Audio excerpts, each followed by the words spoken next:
TNKR Media.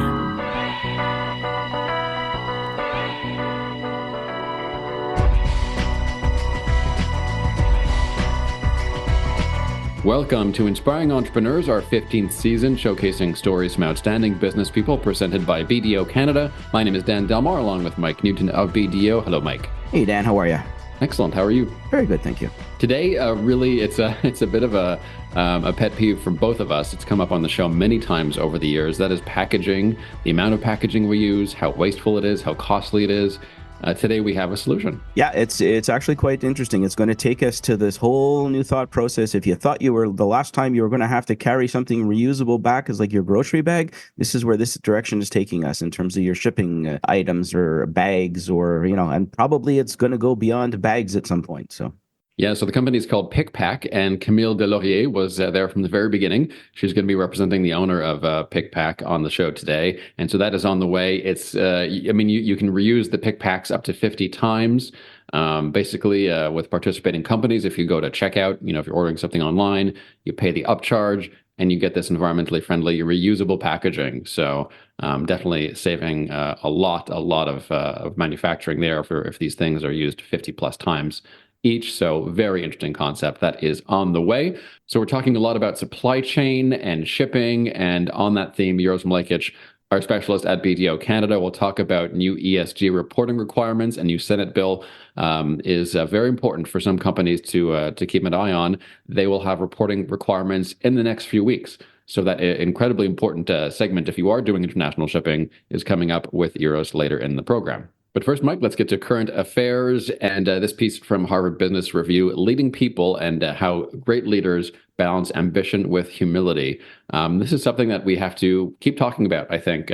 We talked about it a lot during the pandemic and going forward, the new way people are working, the differences between generations, which we'll get to again in a few minutes, empathy and humility. Yeah, there's no doubt that I think that you look at the leader, and in many cases we see leaders as ambitious and aggressive, and in some cases overly confident and aloof, which there's a time and a place for, no doubt. I think you also have to respect the fact that humility to your team and to yourself kind of grounds us all a little bit. It grounds the employees. They want to see that leaders do have a human aspect to them. Where you might have hit everything 50 years ago, today it's, I don't want to say you're an open book, but I think you do have to recognize every situation has a potentially different approach to dealing with it. And the more conscious you are of this, the better.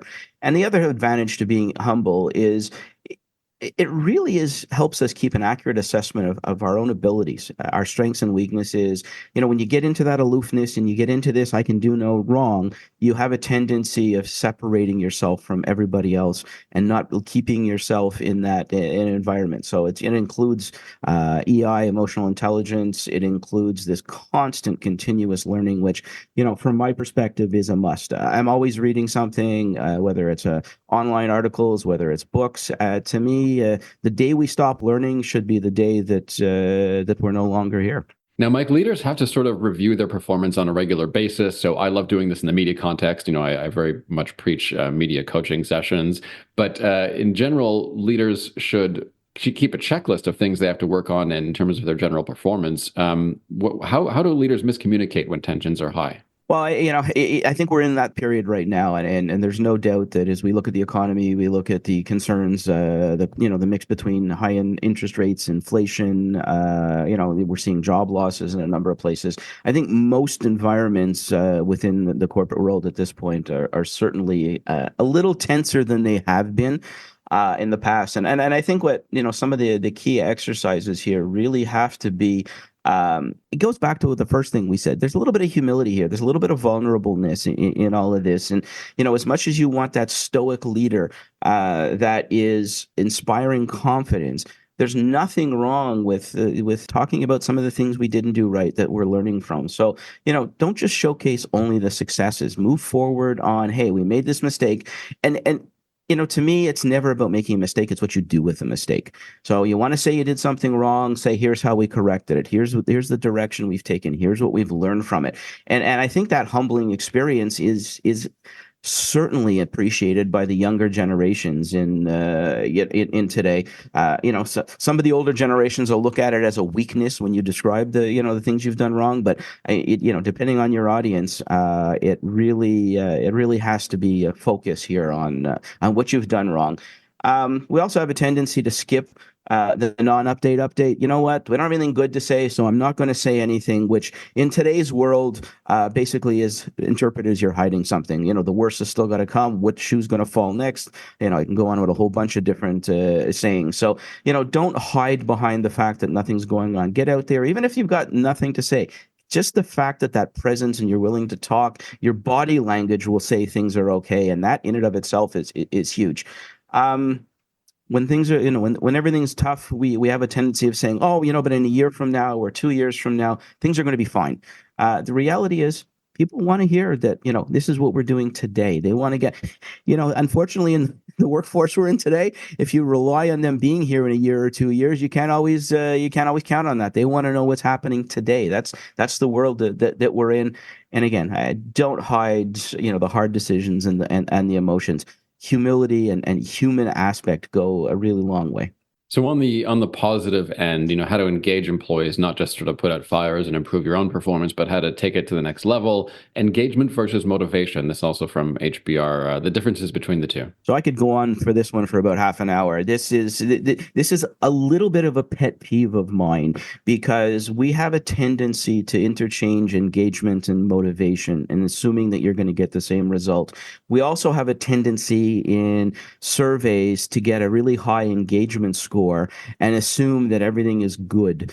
The world that we're living in today, engagement basically says, I'm happy where I am. This is good at what I'm, this environment is a comfortable one.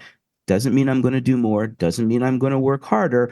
And unfortunately, it doesn't necessarily mean I'm going to be here for the next 20 years. So while it does indicate, as we said before, the instant moment of where things are, you can't assume that because your engagement score is high, that employee motivation is equally high. The two, you would hope, would go hand in hand, but they don't have to. And what I find very interesting is, you can take this and you can drill it down into, what do financial people love? They love charts. So, I can take a 4-quadrant chart that basically looks as, are my employees engaged and are they motivated? Well, if the answer to that in today's world is yes, they're motivated and yes, they're engaged, they're what we're going to consider an all-star in today's world. And anybody who has no to both of those, that's dead weight. You got to move that out. The more difficult ones lie in somebody who is highly engaged, who's happy to be where they are, but are not really motivated. To me, that's a cheerleader. That's somebody who says, you know what, this company's good. It's great. I'm not going to do any more, but, I'm going along with the mission. I'm going along with the scenario, which we always need cheerleaders. Unfortunately, you also need players on the field. So, while everybody's cheerleading, somebody's got to be doing the work. So there's got to be a higher level of motivation to get things done. And, I find it very interesting that, they are not, they don't go hand in hand. They're certainly linked. I don't think you can have a motivated individual who's not engaged, but you can certainly have an engaged individual who's not motivated. From the communications perspective, that word engagement is so hot right now. I mean, it's used and overused. And I think it's an example of sort of digital newspeak, because when we talk about social media results, I often say, and I caution clients who sort of go all in on digital marketing and do nothing else. What does engagement mean? As you said, it's what people feel in the moment. It's a view. It could be a like in social media terms. But it doesn't necessarily mean you have a sustainable thing happening. Right. You can't automatically assume because your workforce is highly engaged that anything other than immediate increased retention. And again, we hear the buzzwords of engagement. We hear providing that experience while they're coming to work. And that is vital. And I'm not saying we don't do that. We don't even slow down on doing that. But just don't make the mistake that because that assessment is high, that you're necessarily getting more out of it. I mean, defining engagement is happiness. It's I'm proud to be here. It's the company is doing something that I believe in. That means they're engaged. Doesn't mean they're motivated. And speaking of engagement, this interesting tweet, I like to bring up, tweets and viral posts about the workplace sometimes, Mike. And this one has, well into the six figures of engagement on Twitter. So Roshan posts this text message from his younger cousin, 22 years old, the cousin is. And the cousin says, "Hey, quick question. I have 14 months of work experience, 9 months at a big consultancy. If I were to join a Series B or Series C stage startup, what role should I apply for? CEO or COO?" Again, 22 years old, and he has 14 months as a consultant. I'd love to answer that, but I'm laughing too hard. It's ambitious, though. I mean, let's just give him that. And let's give a lot of younger generations the credit for being ambitious, because especially in creative mediums, with ChatGPT and all that, you really can be your own boss that quickly. I'm not sure you can lead a sophisticated startup at 22 necessarily, but you can certainly be your own boss. Well, yeah, I don't necessarily think age has anything to do with either. But, go back to the topic today is great leaders balancing ambition with humility, right? I mean, I'm not sure that's the most humble of requests at the end of the day. And somewhere in that exercise, your feet have to be planted on the ground. I am all for ambition, but ambition has to be tempered with a little bit of realism. And that continues to be a very difficult task in today's world, when we're sitting in an environment where we all want to be ambitious. And I don't know if anybody recently read John Tortorella, who is the coach of the Flyers, had a very interesting article recently about the frustrations that he has in the locker room and with a generational age gap, and nobody wants to ride the pines anymore. They come in with their own entourage, they come in with their big contracts, and from day one they should be first line center. I guess that's the world we're in. It's also a byproduct, I guess, of the way we brought up our kids, by telling them they could do anything they wanted whenever they wanted. And, there's some good in that too. And let's get right to our story. Camille Deslauriers is in charge of marketing at PicPack. She's representing the entrepreneurs on the program today. And Camille, welcome to Inspiring Entrepreneurs. Thank you. So first question is the easiest. What is PicPack? Well, PicPack is a reusable packaging for online companies mostly. What we do is we have a reusable packaging. Is the same product as what we use with the reusable paper bags in the grocery store. It's the same material that we use. So you receive your package in the mail with a reusable packaging, and instead of throwing it in the trash, you just fold it back up, you put it in the post, and it comes right back to the company. So that way you can reuse the packaging up to 50 times. So it goes back to the original shipper, correct? At the end of the day. So this is in conjunction, I guess, with working with Canada Post or working with a number of other shippers. Yeah, we're working with Canada Post mostly, exclusively, I'd say. And it comes back to us. So every pick pack, it comes back to our warehouse where we clean them. We make sure everything is fine. And then we ship them right back up to the original company who used it. So is there any charge to send them back? No, there's no charge to send them back. But what we do is, the way it works, we load them to the company. It costs about $4 to $5, depending on the size, to the company. And the company then chooses if she wants to charge the fee to the customer. So if you choose to charge the fee, you charge it up to $4. So the customer, when he does his online order, he goes to his cart, and then he can choose normal shipping or environmental friendly shipping, which can cost up to $4. So there's no other fees for the company. But when we do this, when we charge the $4, the company usually have a little gift to give back. So maybe a 15% off on the next order, or $5 off of the next order. And this is the first option. And the second option would be that the company doesn't charge any fee, but they take it on them. So for them, the bag would be a lot, well, not cheaper, but for the customer it would be cheaper, but for the company would be like $5 instead of $1 if they charge $4 to the customer. I don't know if it's clear. Yeah, no, it is. But so when I mail it back, so I'm the end consumer. Yeah. When I send it back to you, I just drop it back in the mail. Where do I put it? So you need to use Canada Post system. and you take out your example, you order jeans, you take out your jeans, you fold it back to a letter format. And it's usually pretty simple. We have QR codes on the bag. So you can just, if you're not sure how to use it, you can scan the code. And we have a little tutorial on how to send it back. And you also have like a sticker that you just put on it. The sticker comes with every order, every bag. So you just put the sticker. It has the returning address of our warehouse. You put it back in the mail, just like a letter, and it comes right back to us. So do you have stats at this point of how many get returned? I mean, we all think, I think of this and go, okay, how many times do I go to the grocery store and forget to bring back my reusable bag? Or, how often do I, pile up the returning cans and never take them back to be validated?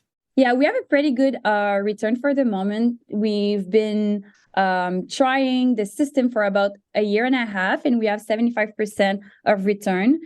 Usually the little percentage off or dollars off the next order, it helps because you only receive it once the warehouse receives it. So if you don't send it back, you don't have your little gift. So this helps a lot because the people want their discount on the next order. Camille, I was wondering about the inspiration for the product because, Mike, it kind of reminds me of those internal office envelopes with the little string, and then you'd cross off a name, and then it would go to the next person. It sort of reminds me of that sort of system. Yeah, well, the concept comes from Europe. Basically, the co-founder, she was wondering what there is here, and there was nothing, no alternative. We have like compostable and biodegradable bags. But spoiler alert, it's not as effective as it may sound. It's a little bit of a greenwashing. So she looked up. So there's nothing in Canada. So she went like, is there something in Europe? Is there something in the States? And there was something in Europe. So the concept comes from there. It's been around for several years, and there are several companies. And here in Quebec, we're the first one and the only one right now.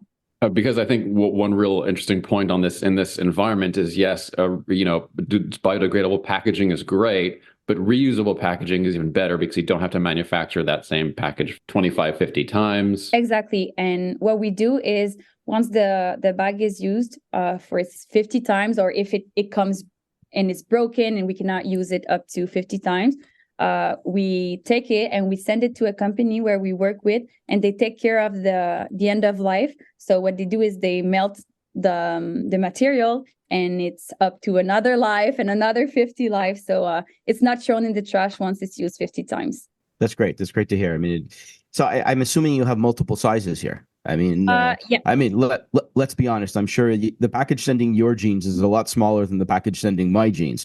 So how does that mean? Still folds up into an envelope and you send it back? Like it doesn't matter the size? Yeah. Well, right now we have two sizes. The bigger one can fit up to, I'd say, like a winter coat and winter pants. So it's pretty big. We don't have any worries for the moment with that.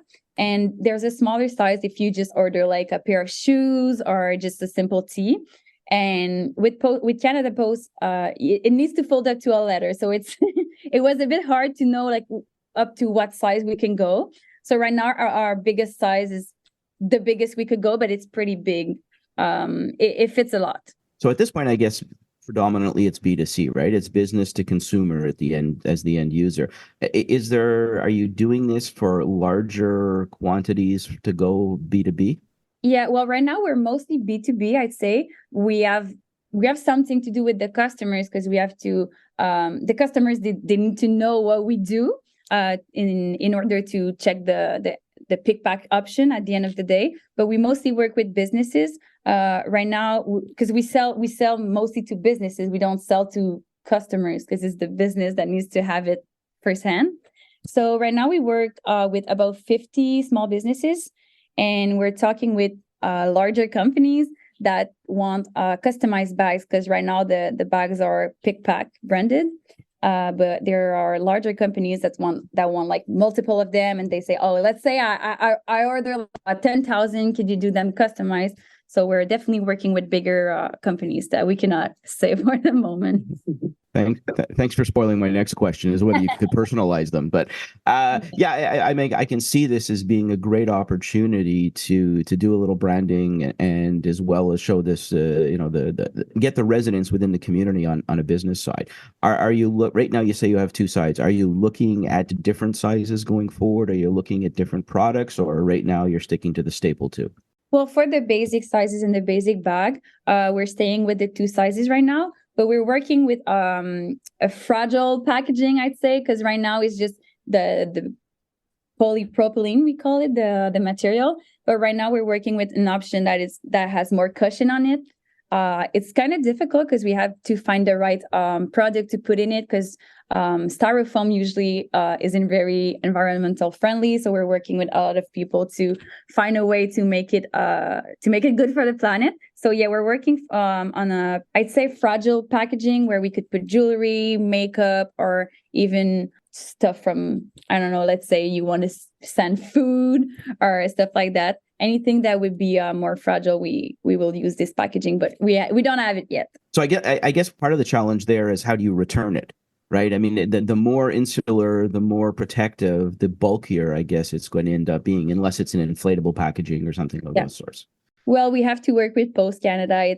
I'd say we try it, and then if we send it to Post Canada, they try it with their system, and then they would tell us what change we need to make and what worked. So it's a lot of back and forth, but we need to work with Post Canada for that. We're talking packaging today, Mike, something that is necessary for so many companies out there. Camille Deslauriers is in charge of marketing for PicPack. They do reusable packaging. And so if you're going to a store that uses PicPack, an e-store, for instance, you can pay the upcharge and go green and use this reusable packaging that is usable up to 50 times. So it's like that old system with the envelope, internal envelopes within an organization. You kind of just pass it back and forth, and that way you don't have to keep producing new envelopes 50 plus times. Is this the future, Camille? So thinking big, like, do you see the entire system one day going completely reusable? And is that realistic as a goal? I hope so. I hope so. I'm not sure it's realistic for now. We need to educate people a lot and tell them that there really is a problem there with the single-use packaging. So yeah, I hope it's the future, and I think there is a way to do it, but it comes back to the customer first. The customer will decide if we go green. It amazes me every time I get a delivery, and you buy something the size of a brick, and it comes in the box the size of a microwave, and it's stunning how much packaging and how much waste is associated with this. So, I mean, at this point, right, and I think to feed off of Dan's question is, right now, you're focused on the customer being an individual. At some point in the future, I guess, if you want to get this widespread, you're going to have to be able to build to scale in order to adjust to much larger orders, industrial size orders, commercial size orders, and go from there. I understand you're not there yet, but what's involved in that kind of development? What would you need to move that forward? We would need a lot of work with the post services. Right now, we're working with Canada Post, but if we were to move bigger and bigger, we would need to work with them. Right now, we're not there yet, just because we're a baby. We're a baby company, and we want to get our customers that we have right now, we want to get them satisfied. And then once this works out, we could move to industrial orders, a size order. And, maybe one day we could have from, where in Asia, where it comes from, your clothing. Sometimes you receive it in the packaging. And even if the packaging is environmental friendly, the bag or the clothes you order is in a plastic bag. So maybe someday we'll have them in a reusable packaging from the manufacturer itself. But right now, we're not there yet. Yeah, and there's no doubt that, in order for this to go to the extreme, there has to be a massive international perspective on all of this, right? I guess the start is, let's start local, let's try and get this moving and go from there. What do you guys do for marketing? I mean, at this point, like you said, you're still in the infancy stage. There's a long way to go. I think there's so many great opportunities here. What are you guys doing to get the name out there, to develop products, and to market the daylights out of this? Well, at first we wrote to multiple businesses where we were like, hi, we offer this service. We're new. Do you want to try it out? We offer for companies, we offer like a free trial where you could use the pick pack for several orders and see if it works with your customer. And then if you want to get into it, you could buy more of them. So with the company right now, we're doing this, and we're also doing a lot of publicities on social medias. And with the customer, we're working with the companies because we have to owe it with to the companies that we work with. Some of them have huge following on social media. So when they introduced PickPack to their following, other businesses saw it, they contacted us. So right now it's, as we say in French, it's a lot of, we say, I don't know if we say mouth to mouth in English, but there's a lot of this that we're working with. And with the customers, we're just trying to educate them through facts and social media posts, a way to get through them so they understand that there really is a problem. And if you pay the little fee of extra, it can usually make a huge difference. Yeah, word of mouth. Yeah, word of mouth is very important. Speaking of marketing, I'm curious. Can you give me your bullet point list of your sell? What are your sales points? You know, at the top of the list, obviously, to companies. Here's your opportunity to really go green and to make a difference for the planet. What are your main selling points? I'd say we expose the real problem with statistic, and a lot of company, they come back to us and say, oh, well, we use compostable bags.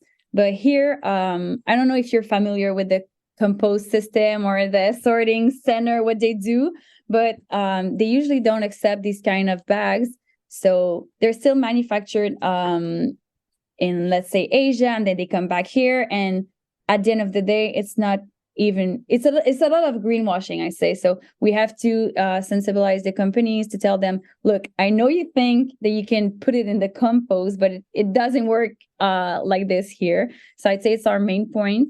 And then we're trying to tell them that it really makes a huge difference if you have, like, let's say 100 orders per week, and 50% of the person, they take the pick pack option. Well, at the end of the day, it's thousands of packaging that you save. So right now we're kind of doing this with the companies that we want to work with.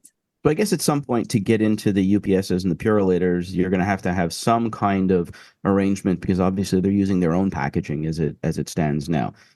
So I guess I guess that might be one of the forays going forward. And the other I see, and it reminds me a little bit like, I don't know if you watch the hockey games lately, but the helmets are sitting with a CIBC or sitting with a decal on. I mean, there's clearly some advertising opportunities in front of you here as well. Yeah, of course. And right now, what's nice is that the businesses, if let's say I have a clothing brand and then PickPack comes to me and the clothing brand uses Purolator or UPS, they can still use it because once you ship the item with let's say UPS, well, it doesn't come back. It ships like a normal package. It's us that we need to work with Canada Post. But the companies that we work with, they don't have to change all of their delivery system to work with Canada Post. They can stay with whatever they're working with. And then us, when we fold it back, the customer, when he folds it back, he needs to put it in Canada Post, but not the company. So they don't have to change it. I could think of a good partner, like when the next Minions movie comes out, for instance, all the packages are Minions. Lots of viral marketing opportunities there. Yeah. So what's next? What's the you got a couple of minutes left here. Where do you want to go with this? What's the biggest challenge and what's the biggest excitement? The biggest challenge is to educate the customers so that they can pay the extra fee. And I'd say what's next is enter in big companies that ships thousands of packages a day with our branded options. Of course, if the company wants a branded pick pack, we need to have thousands and thousands of unity. So that's what next. We want to get to bigger companies and send pick pack in bigger format. And I'd say everything bigger. So it's following that statement, if you wanted to get into the more commercial industrial side, I'm assuming you would work directly with a big business that's willing to help design with you and work through the R&D components. Yeah, of course we would find friends, because we're not here pretending that we're the experts. We work with a lot of people that are experts and that they can help us with future development of product. And also, I want to add that we want to enter in the States, because there's not a lot of option there right now. But we will start by educating people here, and once we do that, we could enter the States. The last question for you: how did you get involved? What was your? I mean, other than the obvious environmental side, what drove you here? Well, as for myself, the owner, the founder, Jade, was my roommate. So I got involved. It wasn't really a choice, really. I saw everything from the beginning. I saw her. She always had these kind of crazy ideas, and we were in the kitchen, and we would say, "No, you won't do that. You won't do that." And then she came up with this idea, and we all knew that it would work. We were like, the last idea was silly, but this one's good. So I kind of got involved in the beginning, I say, and she's been a friend of mine for many years. So I support her fully, and it was a no-brainer for me to get involved and help her in the project. Shout out to Jade Trepanier, founder of PickPack, and thank you, Camille Deslauriers, for participating in the program today. We'll have our one piece of advice for inspiring entrepreneurs in a few minutes, but first, let's check in with our BDO specialist. Uros Milekic is Business Services and Outsourcing Partner at BDO Canada and guest host of Inspiring Entrepreneurs. Hello, Uros. Hey, Dan. Hey, Mike. Always happy to be on. Thank you for having me. And Mike, this Bill S211 on new ESG reporting standards and how it affects Canadian supply chains, the goal really is to have more ethical supply chains. Yeah, it's a very interesting move. I think right now it's very controversial. I mean, obviously the supply chain discussion in and of itself is very controversial right now across the world, and where we source our products from and the way they treat people in various parts of the world. The Canadian government put this into place recently, and there's been a lot of buzz as to whether this has been a politically motivated move or whether this is actually going to find its way into making a difference. But as much as I'd love to put Uros on the spot for his opinion, I'm going to let Uros do a little more technical on the side, because I can babble, but ask me what Bill 211 is, and it's just not my space. Uros, it's all yours. I appreciate that, Mike. Thanks for the intro. So, in fact, I find it very apropos with the guest that we had on earlier on the show, being in the reusable packaging solution space. Many businesses are actually being scored on this new performance evaluation criteria, what we may know as ESG. It actually stands for environmental, social, and governance. And there's a score on that. So it's actually a metric that's used these days to help as part of evaluating businesses on what they're worth. So I think it's very, useful to understand what this stuff is. It surrounds environmental and social impacts. As far as Bill S211 is concerned, like you said, Mike, it's a bill that's new. It's effective as of Jan 1 of this year. The Canadian Parliament had passed it, and the aim is really to strengthen and enhance social supply chain disclosures within this ESG reporting space. And Canada's, international commitment is to go against forced labor and child labor. So that is certainly a part of it. The bill applies to a corporation. It applies as well to a trust, a partnership, or any other unincorporated organization that engages in any of the following activities. So I'm going to name them, and I'm going to try to go slowly so that the audience could really, pay attention, because there's some particularities involved with this. So just follow along if you can. It's basically the activities are producing, selling, or distributing goods in or outside of Canada. And then the second one is importing goods produced outside of Canada. And lastly, if there's an entity that controls another entity that engages in any one of those first two activities, it gets trapped into the bucket. So once an entity falls into one of those buckets, Mike, it's subject to the bill. And then there's further criteria that are looked at. So the next criteria is if it's a publicly, if it's a company listed on the stock exchange in Canada. So if it's a public company. And then the second one is if it has a place of business in Canada, does business in Canada, or has assets in Canada, and based on the consolidated financial statements of the group, that it meets one of the following two conditions. So it's got to meet at least one of the following, two of the following conditions that I'm going to mention, but in one of the last 2 years. So one of the last 2 financial years. And the conditions are having at least $20 million Canadian dollars in assets. The second one is generating at least 40 million Canadian dollars in revenue. And then the last one is having an average of at least 250 employees. So it's any two of those three that if it meets, it's going to be subject to these Bill S211 reporting requirements. So again, I'll just repeat it quickly because I kind of said it fast. It's having at least $20 million in assets, having generated at least $40 million in revenues, or having an average of at least 250 employees. So it's any two, at least two. And I'm going to make life a little bit easier. We can drive you to the BDO website, and the BDO website actually has the reporting requirements on Bill S211.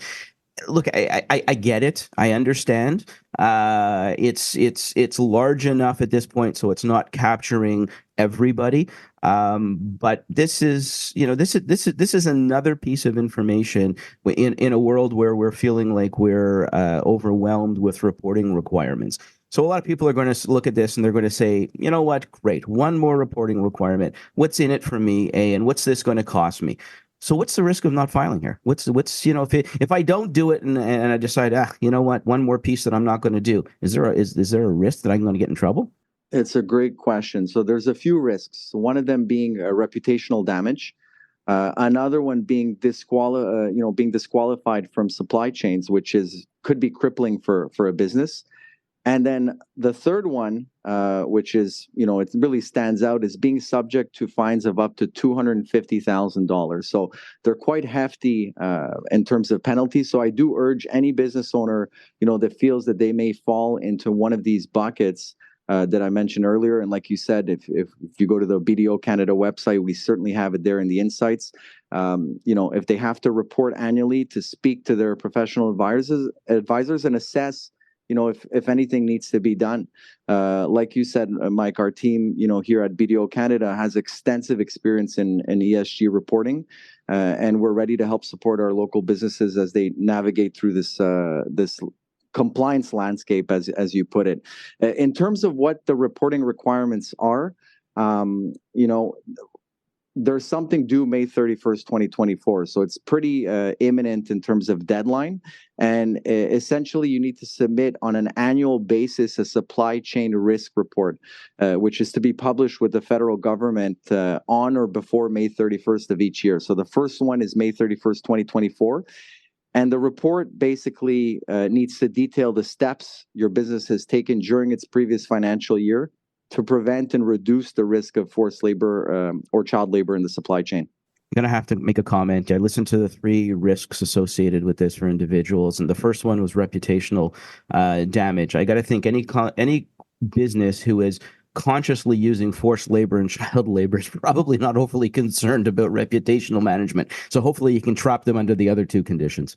Exactly. Yeah, no, that's a good point. It's, I guess, a question of self-awareness in a way, or being aware, just, doing things maliciously. But look, to your point, Mike, there could be a number of reasons why this was brought up. In the end, it's aiming to go against forced labor and child labor, which I think we can all, agree on globally that that's not a good thing. And from the PR perspective, everyone has cell phones these days, so everyone could potentially be looking at your supply chain. Exactly. Yeah, definitely. So I think that goes, and as far as being disqualified from supply chains, I mean, again, that might be a business incentive, but if everyone else is doing it and you're sort of stuck in the corner and are last to comply, it might be a problem for your business. Uros Milekic, Business Services and Outsourcing Partner at BDO Canada. Thanks, Uros. See you soon. Thank you, guys. And don't forget, you can head over to bdo.ca for lots more thought leadership and expert advice on issues like Bill S211. And as we come to the end of our show, let's turn to our entrepreneur, or in this case, the representative of our entrepreneur, Camille Deslauriers, who is in for Jade Trepanier, the founder of PickPack. And let's ask her for the one piece of advice for inspiring entrepreneurs, Camille. Yeah, so I asked Jade for this one, but she told me that you have to believe in yourself first, believe in what you can do, and also believe in your product. You have to know that he can make a difference with your product and believe in what you do. Because we started the company in university. She had no idea that she would do this, but when she saw the opportunity and the impact that her product could do, she just went for it. So yeah, believe in yourself and believe in your product. Love it. And thank you to Jade Tapenia as well. Mike, I'm sold. I mean, might as well just do pick pack for all shipping as far as I'm concerned. Yeah, I just keep thinking of ways that we can implement it here at BDO. I mean, you look at these opportunities, and it's like I said, there's nothing that irks me more than to get a brick size package in brick size item in the size of a microwave. So it's just there's so much waste that's going on out there, and there's got to be this sounds like it's the beginning of something great, not only in the product itself, but in the philosophical approach to that reusable. We're out of what the normal market is. We've all come to get used to using the reusable bag when we go to get our groceries. So why can't we do this with shipping? Camille Deslauriers, Pick Pack, thanks so much for joining us again. Thanks to you. Coming up next week on Inspiring Entrepreneurs by BDO Canada, this will be interesting. Stuart Bain, CEO of North Star Earth and Space. They make technology that helps manage telecommunications traffic in space, satellite debris, and they support the sustainable management of natural resources here on Earth. A reminder, you can subscribe to Inspiring Entrepreneurs Montreal as a podcast on iHeartRadio, Spotify, or your favorite platform. Thanks, Mike. See you next week. And looking forward to finding a way to navigate the roads. Now we can do it in the sky, at least.